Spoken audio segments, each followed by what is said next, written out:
후속사 읽기 좋은 날입니다. 지난 시간에 이어서 이해 도움 네 번째로 안수에 관하여 함께 읽어가도록 하겠습니다. 이해 도움 4. 유구한 역사 속에서 세계 최초로 성경적 체계화 정리. 안수에 관하여. 안수는 어떤 대상에게 손을 얹는 행위를 가리킵니다. 안수를 받는 대상이 안수를 하는 자의 손 안에 있음을 고백하는 것입니다. 안수는 주로 상대방을 축복하기 위해서나 영적 권위를 계승하기 위해서, 희생제물을 제사로 드리기 위해서, 병 고침을 위해서 시행되었습니다. 또한 하나님을 모독하는 자의 파멸을 선포하는 저주의 안수도 있었습니다. 레위기 24장 14절, 신명기 13장 9절, 17장 17절. 안수하다는 의지하다, 기대다, 얹다라는 뜻의 히브리어 사마크와 손이라는 뜻의 히브리어 야드가 함께 사용됩니다. 특별히 야드는 손이라는 뜻 외에도 위엄, 권능으로 해석되기도 합니다. 민수기 33장 3절, 에스겔 1장 3절. 한글 개역 성경에는 명확히 번역되어 있지 않지만 히브리어 원문에는 야드가 단수로 쓰이는 경우도 있고 쌍수로 쓰이는 경우도 있습니다. 단어의 형태가 단수형인 경우에는 한 손으로 하는 안수를 가리키며 개인적인 제사와 용모에 대해 사용됩니다. 반면에 쌍수형인 경우에는 양손을 모두 올리는 안수로 공동체의 제사와 용모에 대해 사용됩니다. 성경에서 사용된 안수의 용례를 보다 자세히 살펴보겠습니다. 1. 축복의 안수. 영적 축복의 상속. 야곱은 요셉의 아들들을 축복하기 위해서 안수하였습니다. 창세기 48장 13절로 14절. 특별히 장자의 축복을 위해서는 오른손으로 안수하였습니다. 창세기 48장 17절로 20절. 안수를 통해 선포되는 축복은 단순히 육신적인 복으로 끝나는 것이 아니라 힘과 능력을 공급하여 사명을 완수하게 합니다. 하나님께서는 엘리야가 이세벨에게 쫓겨 기진하여 로뎀나무 아래 누워있을 때 천사를 통해 2차례 어루만지며 하나님의 산에 이를 수 있는 힘을 공급하셨으며, 다니엘에게 말일에 있을 일을 깨닫게 하시기 위해 임재하셔서 어안이 벙벙한 상태의 다니엘을 어루만지며 힘을 공급하셨습니다. 왕상 19장 5절, 7절로 8절, 다니엘 10장 15절로 19절. 밤모섬에 유배되어 있는 사도 요한에게도 7 금초대 사이에 나타나신 예수님께서 오른손으로 안수하시며 계시의 말씀을 선포하셨습니다. 계시록 1장 12절로 19절. 2. 대중 안수. 대중 안수는 공동체를 대상으로 하는 안수로 양손으로 행해졌습니다. 아론은 대제사장 취임식을 마치고 모세와 함께 회막 안에 들어갔다가 나온 뒤에 이스라엘 백성을 향하여 양손을 들고 축복하였습니다. 레위기 9장 22절. 솔로몬은 성전을 봉헌하면서 이스라엘 회중을 대하여 마주서서 하늘을 향하여 손을 펴고 축복을 구하였으며, 예수님께서도 승천하실 때 2 손을 들어 축복하셨습니다. 역대하 6장 12절로 13절, 누가복음 24장 50절로 51절. 3. 위임 안수. 위탁 안수. 모세는 이스라엘을 가나안 땅으로 인도하는 일을 위임하기 위해서 여호수아에게 안수하였습니다. 그런데 같은 사건을 기록하고 있는 민수기 27장 18절에서는 안수에 대해서 단수형을 사용하고 있고, 민수기 27장 23절, 신명기 34장 9절에서는 쌍수형을 사용하고 있습니다. 민수기 27장 18절.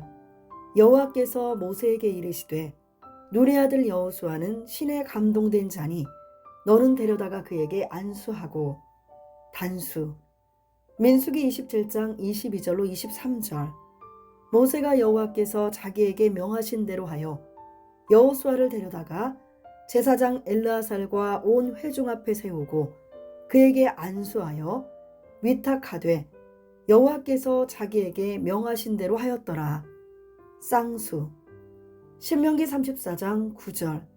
모세가 눈의 아들 여호수아에게 안수하였으므로 그에게 지혜의 신이 충만하니 이스라엘 자손이 여호와께서 모세에게 명하신 대로 여호수아의 말을 순종하였더라. 쌍수. 민수기 27장 18절은 하나님께서 모세 개인에게 주신 명령을 모세가 순종한 것을 기록한 것이기에 모세와 여호수아 개인의 관계로서 단수형을 사용하였습니다.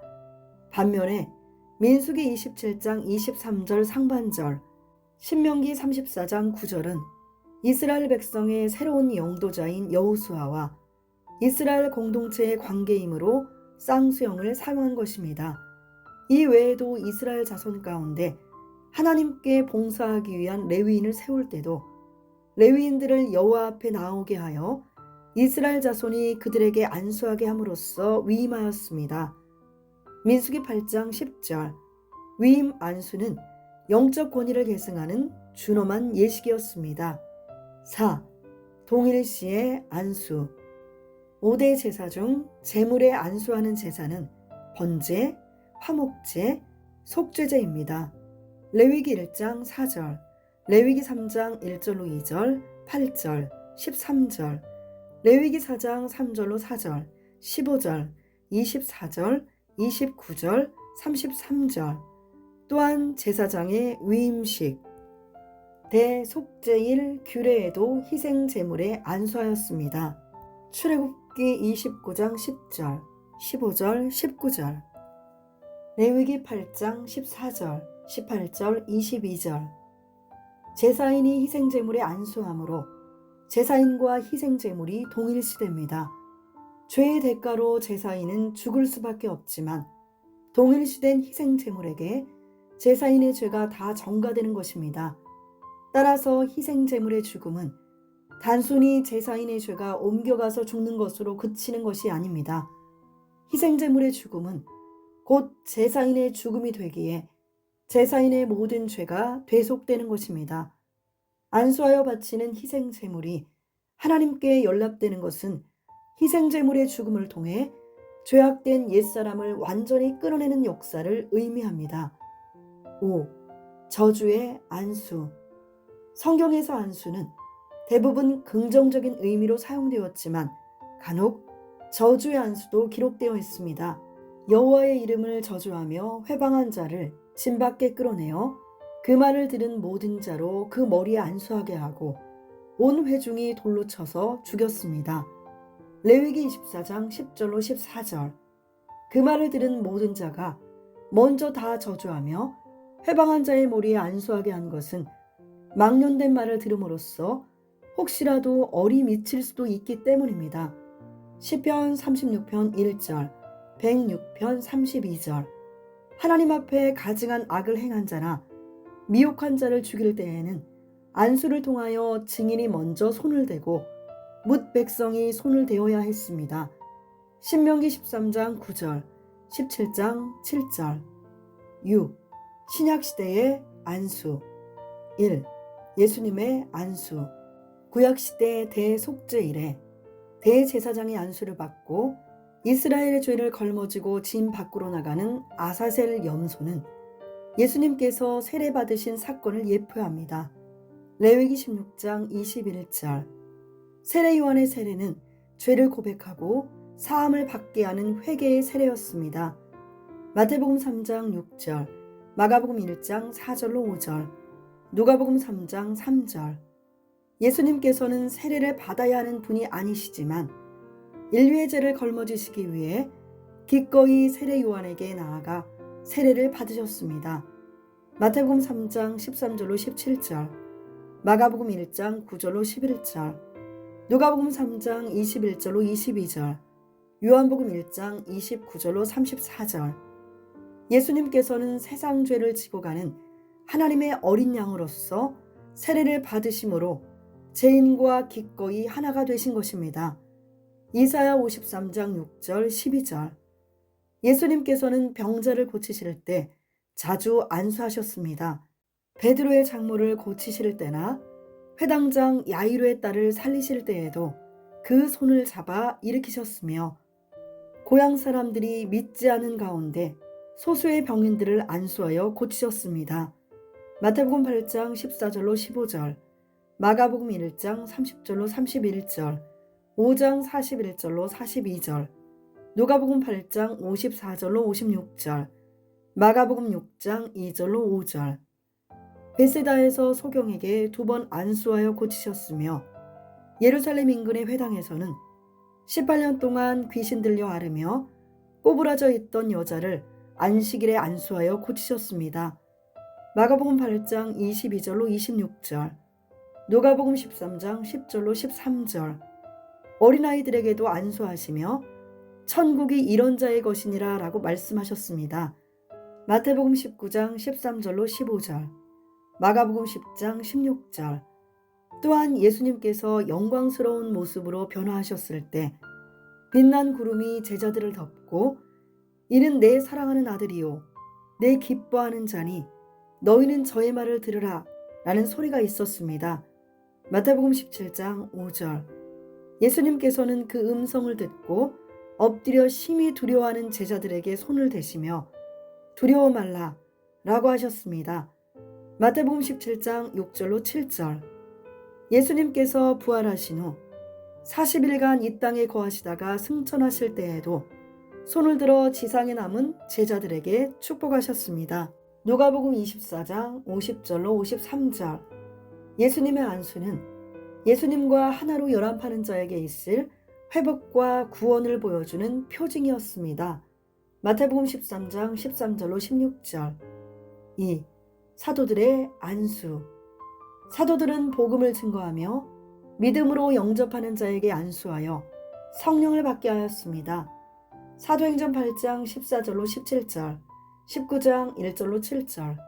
그러나 믿음이 아니라 호기심과 욕심으로 성령을 받고자 하는 자에게는 안수하지 않았습니다. 사도행전 8장 18절로 21절. 또한 사도들은 안수를 통해 표적과 기사를 행하며 병자를 일으키고 은혜의 말씀을 증거하였습니다. 사도행전 14장 3절, 28장 8절. 다메섹 도상에서 호련히 하늘로 비추는 빛 가운데 예수님을 만나고 눈이 멀게 된 사도 바울은 아나니아에게 안수를 받고 눈에서 비늘 같은 것이 벗겨져 보게 되고 세례를 받았습니다. 사도행전 9장 3절로 9절, 사도행전 9장 12절, 17절로 18절. 사도들은 복음 증거에 전념하기 위해서 교회의 일을 돌보는 7 집사를 선출하면서 그들에게 안수하였으며 사도 바울과 바나바를 파송할 때에도 안수하여 보냈습니다. 사도행전 6장 1절로 6절, 사도행전 13장 2절로 3절. 또한 사도 바울이 디모데를 사역자로 세울 때에도 장로의 회를 통해 안수함으로 하나님의 은사를 전하였습니다. 디모데전서 4장 14절, 디모데후서 1장 6절, 디모데전서 5장 22절 상반절에 아무에게나 경솔히 안수하지 말고 라고 말씀하고 있습니다.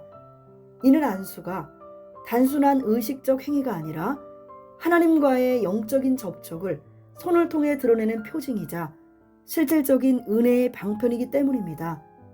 데살로니가전서 1장 5절, 야고보서 5장 14절로 15절, 욥기 37장 7절. 하나님께서는 말씀만으로 역사하실 수도 있지만 신앙 공동체 앞에서 안수를 받게 하심으로써 하나님의 은사와 부르심을 확증하셨습니다. 마태복음 8장 8절. 7. 안수의 영적 의미. 안수는 공개적인 행위이면서 동시에 영적으로 안수하는 자와 안수를 받는 자가 일체가 되는 것입니다. 안수를 받는 자는 안수하는 자의 수중에 들어가는 것입니다. 그 가운데 안수하는 자의 것이 곧 안수받는 자의 것으로 역사하기에 안수는 겉으로는 알 수 없는 영적 비밀이 됩니다. 따라서 안수는 아무에게나 해서도 안 되며 아무에게나 받아서도 안 됩니다. 이러한 점에서 서로 돕는 배필이자 한 몸을 이루는 부부 관계도 영적으로 안수 관계에 있다고 할 수 있습니다. 창세기 2장 18절, 24절, 에베소서 5장 22절로 25절, 골로새서 3장 18절로 19절, 베드로전서 3장 1절, 7절. 이에 고린도전서 7장 4절에서 아내가 자기 몸을 주장하지 못하고 오직 그 남편이 하며 남편도 이와 같이 자기 몸을 주장하지 못하고 오직 그 아내가 하나니 라고 말씀하고 있습니다. 언약 백성은 하나님의 손에 안수를 받은 백성입니다. 신명기 33장 3절에서 여호와께서 백성을 사랑하시나니 모든 성도가 그 수중에 있으며 주의 발 아래에 앉아서 주의 말씀을 받는도다 라고 말씀하고 있으며 시편 139편 5절에서는 주께서 나의 전우를 들으시며 내게 안수하셨나이다 라고 말씀하고 있습니다. 시편 145편 16절. 못 자국이 있는 주님의 사랑의 손에 이끌림을 받은 생활이야말로 날마다 안수받는 생활입니다. 말씀과 성령으로 하나님의 권능을 받을 때 모든 생활에 승리의 축복이 임하게 됩니다. 2. 제사인이 제물을 잡습니다. 수송아지, 수량, 숫염소. 레위기 1장 5절, 10절로 11절. 레위기 1장 5절에서 그는 여호와 앞에서 그 수송아지를 잡을 것이요 아론의 자손 제사장들은 그 피를 가져다가 회막 문 앞 단 사면에 뿌릴 것이며 라고 말씀하고 있습니다. 레위기 1장 10절로 11절. 수송아지나 수량, 숫염소를 잡는 장소는 여호와 앞인데 레위기 1장 11절에서는 이를 단 북편이라고 말씀하고 있습니다. 레위기 1장 5절 11절. 성막의 출입구는 동쪽을 향해 있고 번제단을 지나 회막문 앞 남쪽에 물두멍이 있습니다. 출애굽기 27장 13절로 16절, 38장 13절로 18절, 출애굽기 30장 18절. 따라서 제사를 드리기 위해 성막에 나아갈 때에는 동쪽에서 서쪽으로 가면서 번제단 남쪽으로 지나게 되는데 번제단 남쪽에 단에 오르는 토단이 있기 때문에 제단 북쪽 공간이 짐승을 잡기에 가장 적당한 장소였을 것입니다. 에스겔 47장 2절, 출애굽기 20장 24절로 26절. 이곳을 여호와 앞이라고 표현한 것은 하나님의 임재 가운데 제물을 잡는 전 과정이 이루어진다는 의미입니다. 참고로 북쪽은 하나님의 심판이 시작되는 곳을 가리킬 때에도 사용되었습니다. 예레미야 1장 13절로 14절, 4장 6절, 에스겔 1장 4절. 또한 레위기 1장 5절 11절에 잡을 것이요는 히브리어 샤하트이며 도살하다, 목을 베다 라는 의미입니다. 여기 샤하트의 주어가 3인칭 단수형임을 볼 때 제물을 드리는 제사인이 직접 번제물을 잡는 것입니다. 70인 경우에는 히브리어 샤하트를 헬라어 스파조로 번역하였는데 이 단어는 요한계시록에서 죽임을 당하신 어린 양 예수님에 대해서 사용되었습니다. 계시록 5장 6절, 9절, 12절, 13장 8절.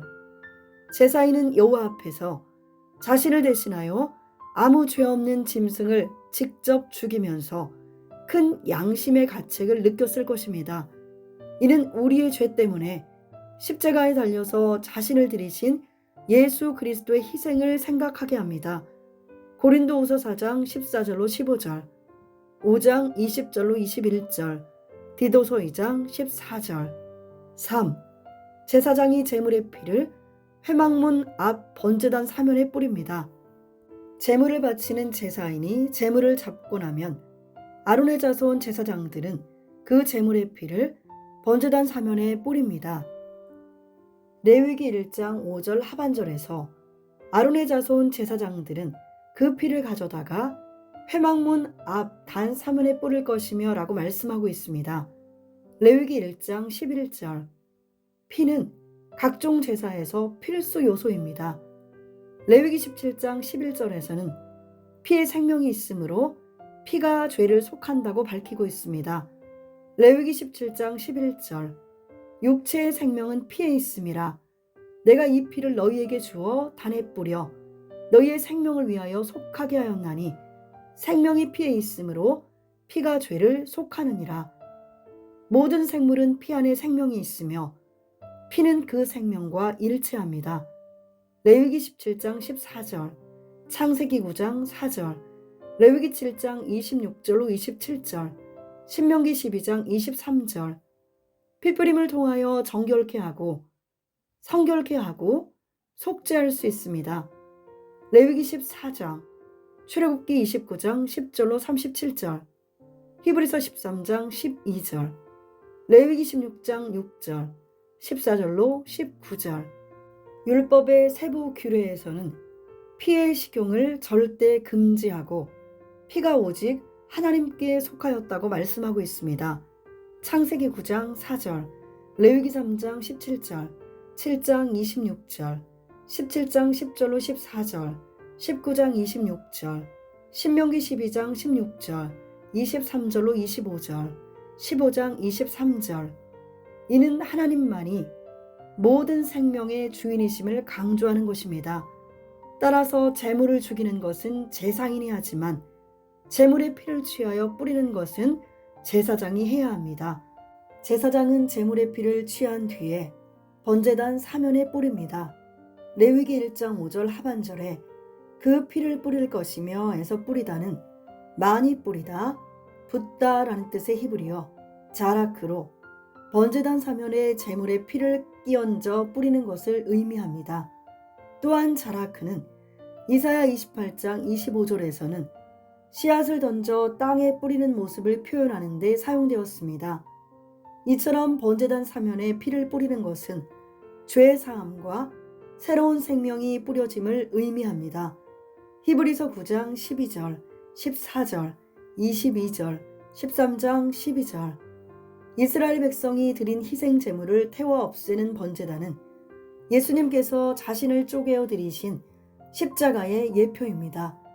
그리고 번제단에 뿌려진 피는 인류의 모든 죄를 남김없이 속하신 예수 그리스도 십자가 보혈의 예표입니다. 요한복음 19장 34절. 예수 그리스도의 피뿌림은 완전한 대속의 선언입니다.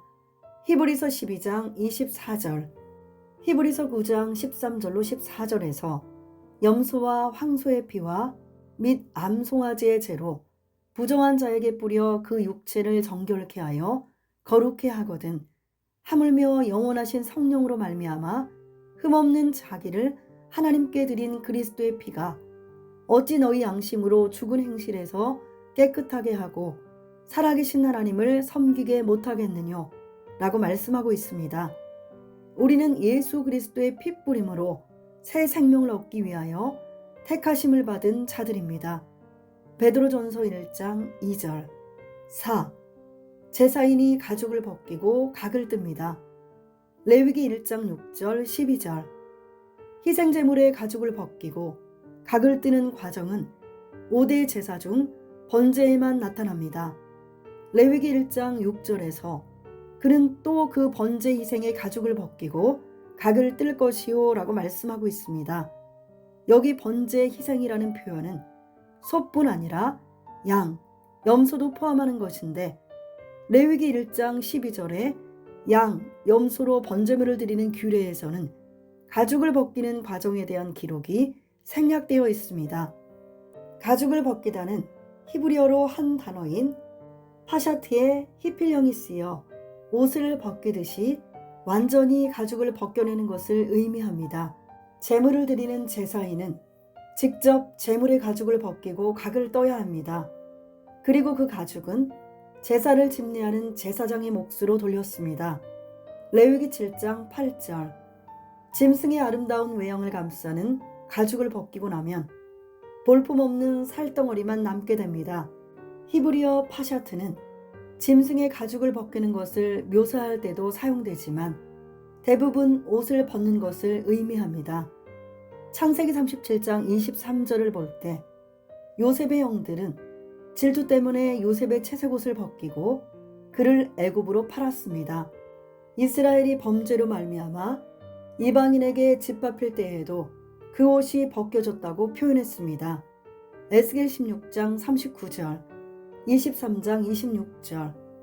70인경에는 벗기다를 헬라어 에크듀어로 번역하였는데 이 단어는 마태복음 27장 28절에서 로마 군병들이 예수님의 옷을 벗기고 조롱할 때에도 사용되었습니다.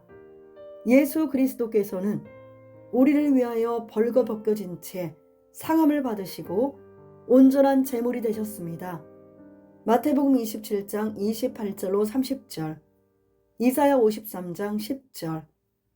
성경에서 최초로 짐승의 가죽을 벗긴 일은 하나님께서 아담과 하와를 위해서 가죽옷을 만드셨을 때입니다. 창세기 3장 21절. 이 가죽옷은 예수 그리스도의 전적 희생으로 말미암은 속죄 사역을 보여줍니다.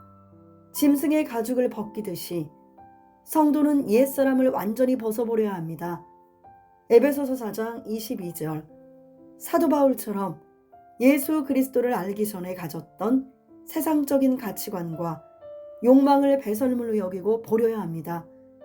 빌립보서 3장 8절. 심령으로 새롭게 되어 오직 그리스도 합하여 세례를 받고 그리스도로 옷 입은 새 사람이 되어야 합니다. 갈라디아서 3장 27절, 에베소서 4장 23절로 24절. 제물의 가죽을 벗긴 후에는 각을 떠야 합니다. 레위기 1장 6절에 각은 히브리어 네타흐로 고기 조각을 의미합니다. 각을 뜨는 것은 제물의 머리와 신체 부위들을 마디별로 잘라내는 것으로 완전히 그 형태를 해체하여 제물을 태울 때 골고루 타게 하려는 조치입니다. 사사기 19장 29절, 레위기 1장 12절, 에스겔 24장 4절 6절. 가죽이 벗겨지고 각이 떼어진 짐승은 그 형태조차도 남지 않게 됩니다. 우리도 하나님께 드리는 거룩한 산 제물이 되려면 자기를 완전히 잘라내는 헌신이 있어야 합니다. 세상으로 향하는 발의 행동을 잘라내어야 하고 탐욕으로 향하는 손의 행동을 잘라내야 하며 육신의 생각으로 가득 찬 것을 잘라내야 하는 것입니다. 우리가 영으로서 몸의 행실을 죽이면 살게 될 것입니다. 로마서 8장 12절로 13절, 갈라디아서 5장 16절, 골로새서 3장 5절. 5. 제사장들이 번제물을 화제로 드리도록 준비합니다. 레위기 1장 7절로 8절, 12절. 제사인이 제물의 각을 뜨고 머리와 기름을 벤 것을 제사장에게 가지고 오면 제사장은 제물을 불사르기 위해 먼저 단 위에 질서 있게 벌려놓습니다. 레위기 1장 7절로 8절에서 제사장 아론의 자손들은 단 위에 불을 두고 불 위에 나무를 벌려놓고 아론의 자손 제사장들은 그 뜬 각과 머리와 기름을 단 윗 불 위에 있는 나무에 버려놓을 것이며 라고 말씀하고 있습니다. 레위기 1장 12절 하반절에서도 동일하게 나오는 단 윗 불 위에 있는 나무에 라는 표현에는 위에 라는 뜻을 가진 히브리어 전치사 알이 3번 반복하여 사용되었는데 히브리어 원문대로 직역하면 단 위에 있는 불 위에 있는 나무 위에 라는 뜻입니다. 여기 불은 성막을 봉헌하고 아론과 그 아들들의 제사장 취임식을 드릴 때 여호와 앞에서 나와 단 위에 제물을 살랐던 불을 가리킵니다. 레위기 9장 24절. 이 불은 항상 번제단에서 타고 있는 불이며 다른 불로 하나님 앞에 드리는 것은 무서운 죄가 되었습니다.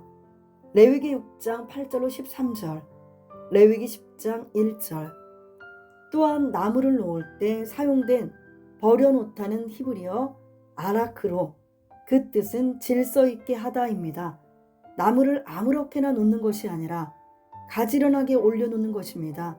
그 위에 제물에 각든 고기와 머리와 기름을 벌려놓을 때에도 아라크가 사용되었는데 이처럼 단 위에는 불과 나무와 제물이 순차적으로 놓여야 했습니다.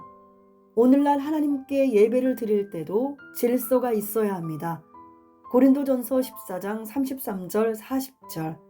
정확한 순서가 없이 그때그때 기분 내키는 대로 드리는 예배는 성경적이지 못한 잘못된 예배입니다. 6. 제사인이 제물의 내장과 정강이를 물로 씻습니다. 레위기 1장 9절 13절. 제사를 드리는 사람은 제물의 내장과 정강이를 깨끗하게 씻어야 합니다.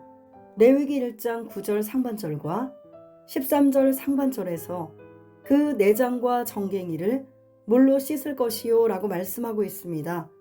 어차피 불에 태울 것을 굳이 씻어야 하느냐라고 생각할 수 있지만 하나님께서는 먼저 내장과 정강이를 물로 깨끗하게 씻은 다음에 불에 태우라라고 명령하셨습니다.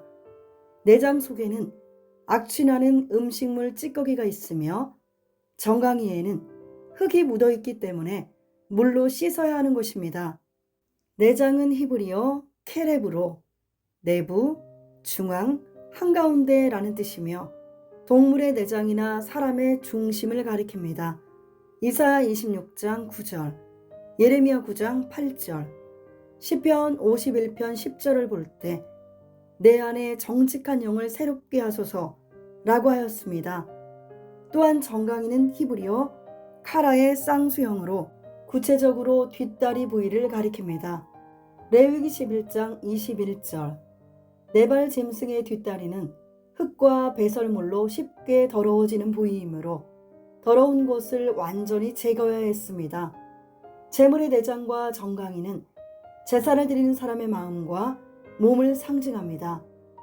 제사인은 제물의 내장 속에 악취나는 배설물과 정강이의 지저분한 흙을 씻어내면서 자신의 마음 속에 더러운 모습과 악한 일에 분주하여 몸에 묻은 흙들을 생각하고 회개했을 것입니다.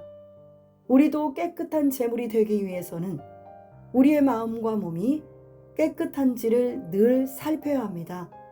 고린도후서 7장 1절, 데살로니가전서 5장 23절, 요한일서 3장 3절.